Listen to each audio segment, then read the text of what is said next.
Oi, pessoal. Pensa só na seguinte situação. Um alerta de desastre é emitido.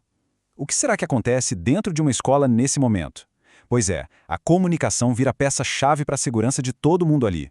E é exatamente sobre isso que a gente vai conversar hoje. Vamos mergulhar num projeto que busca construir uma ponte mais segura entre a defesa civil e as escolas para diminuir os riscos. Um assunto, que não poderia ser mais atual. Bom, e o trabalho que a gente vai analisar hoje é um projeto de intervenção bem importante, chamado Escolas Resilientes e a Defesa Civil. Ele foi desenvolvido pela Joyce Aparecida de Oliveira Fidelis, sob orientação do professor Fernando Guilhom de Castro. Tudo isso como parte do curso de pós-graduação em Gestão Pública em Proteção e Defesa Civil, lá da Universidade Federal de Juiz de Fora. É um belo exemplo, sabe, de como a academia pode e deve gerar soluções bem práticas para a segurança da nossa comunidade, reforçando o compromisso da universidade em formar profissionais éticos e preparados para contribuir com a sociedade. Então, para a gente entender bem esse projeto, vamos passar por 4 pontos. Primeiro, o que é essa tal de resiliência escolar? Depois, vamos ver o desafio bem real lá de Vinhedo. Na sequência, a gente conhece o plano de comunicação que foi proposto e, por fim, como é que isso tudo vira uma cultura de prevenção de verdade. Bora lá? Ok, vamos começar pelo começo, pela base de tudo. A gente sabe que os desastres ambientais estão cada vez mais frequentes, né? Então, ter uma comunicação bem estruturada nessas horas deixa de ser um se der para fazer e vira algo absolutamente essencial. É uma ferramenta que literalmente pode salvar vidas e ajuda a organizar as respostas de um jeito rápido e que funcione. E olha só que interessante, o estudo traz uma citação de Suassuna, de 2014, que diz que aquela ideia de que o Brasil é imune a desastres ambientais simplesmente não é verdade. E esse é um mito bem perigoso porque gera uma falsa sensação de segurança. É justamente isso que projetos como este aqui tentam combater. A gente precisa parar de só reagir aos problemas e começar a prevenir. Certo. Agora vamos sair um pouco da teoria e ver como isso funciona na prática. O projeto se concentrou em um lugar específico, o município de Vinhedo, lá em São Paulo. O objetivo era entender quais eram os problemas de comunicação que aconteciam por lá no dia a dia mesmo. E aqui a gente chega na pergunta central, aquela que guiou toda a pesquisa. Como é que a gente pode organizar a comunicação entre a defesa civil e as escolas para que a comunidade escolar fique mais forte, mais resiliente durante uma emergência? Ou seja, como garantir que a informação correta chegue para a pessoa certa e no momento certo? Essa é a questão. E para a gente ter uma ideia da urgência disso, o estudo levanta alguns casos reais que aconteceram por lá. Imagina o pânico dos pais e responsáveis quando o telhado de uma creche foi parcialmente destruído por chuvas fortes em 2023 e a desinformação começou a correr solta. Ou, em outro momento, o caos gerado por notícias falsas que se espalharam muito rápido depois da queda de um avião. Isso não é teoria, gente, são as consequências bem reais de uma comunicação que não funciona como deveria. Resumindo, o problema central que o projeto identificou foi exatamente este. A comunicação entre a defesa civil e as escolas de Vinhedo era precária. Ela era, na maioria das vezes, reativa, sabe? Acontecia só depois que o problema já tinha estourado. Faltava um sistema organizado, eficiente. E o resultado disso? Toda a comunidade escolar, alunos, professores, funcionários, pais, ficavam muito mais vulneráveis nas emergências. Então, com um problema tão claro na mesa, qual seria a solução? Bom, a proposta do projeto foi a criação de um plano de comunicação estratégico. E agora a gente vai mergulhar um pouquinho nos detalhes para ver como esse plano foi pensado. E o legal é que essa solução não foi um chute, não. Ela segue um roteiro bem estruturado de 6 passos. Primeiro, uma análise completa para entender o cenário. Depois, a definição de objetivos bem claros e que possam ser medidos. O terceiro passo é identificar os públicos, ou seja, com quem a gente precisa falar. A partir daí, se desenham as estratégias e os canais.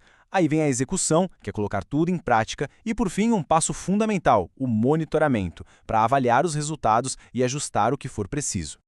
E para simplificar ainda mais a visualização, o projeto organiza tudo isso em 3 grandes fases, como a gente pode ver nesse fluxograma. Tem a fase de análise, que responde à pergunta onde é que a gente está agora. Depois vem as definições, que é o aonde a gente quer chegar. E por último, a implantação, que é basicamente o como a gente vai fazer para chegar lá. É uma estrutura bem simples, mas que dá base para um plano super robusto. E aqui está um dos pontos-chave do plano. A comunicação precisa ser personalizada. Afinal de contas, o jeito de falar com o gestor de escola não é o mesmo jeito de falar com os alunos, né? Por isso, o estudo mapeou direitinho quem são os públicos, gestores, professores, alunos, pais e responsáveis, e recomendou os canais ideais para cada um. A ideia é garantir que a mensagem chegue de forma eficaz, sem ruído. Para montar um plano que realmente funcione, o primeiro passo foi fazer um diagnóstico, a famosa análise SWOT.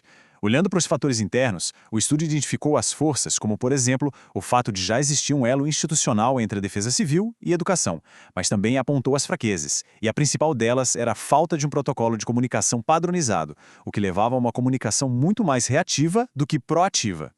Agora, olhando para fora, os fatores externos, o cenário também tinha dois lados.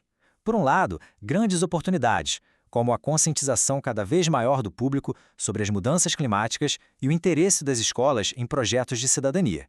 Mas, por outro lado, ameaças bem reais, como a velocidade com que as notícias falsas se espalham em uma crise e a possível resistência das pessoas em adotar novos procedimentos. O plano tinha que levar tudo isso em conta. Pois bem, com todo esse diagnóstico completo em mãos, os objetivos do plano ficaram bem claros. Era preciso identificar as falhas atuais, padronizar as mensagens de emergência, treinar todo mundo, tanto gestores escolares quanto as equipes da Defesa Civil, e usar a tecnologia para agilizar o fluxo de informações. E, claro, o mais importante, conscientizar toda a comunidade escolar. E agora a gente chega na parte final, que é onde tudo isso se amarra. Porque, no fim das contas, o grande objetivo não é só ter um plano bonito no papel, guardado numa gaveta. A meta é construir algo que seja vivo, que seja duradouro, uma verdadeira cultura de prevenção. E claro, a gente sabe que uma cultura não surge do dia para a noite. Por isso, o projeto propõe um cronograma de implementação anual que funciona como um ciclo contínuo. Ele começa com a fase de diagnóstico para entender as lacunas. Depois vem o desenvolvimento dos materiais e protocolos. Em seguida, a implementação com os treinamentos e oficinas. E, por fim, a fase de monitoramento, que é essencial para avaliar o que deu certo e o que precisa melhorar, alimentando o ciclo todo de novo. E essa conclusão do próprio trabalho resume tudo de forma perfeita. Fortalecer a comunicação estratégica entre a Defesa Civil e as escolas é fundamental.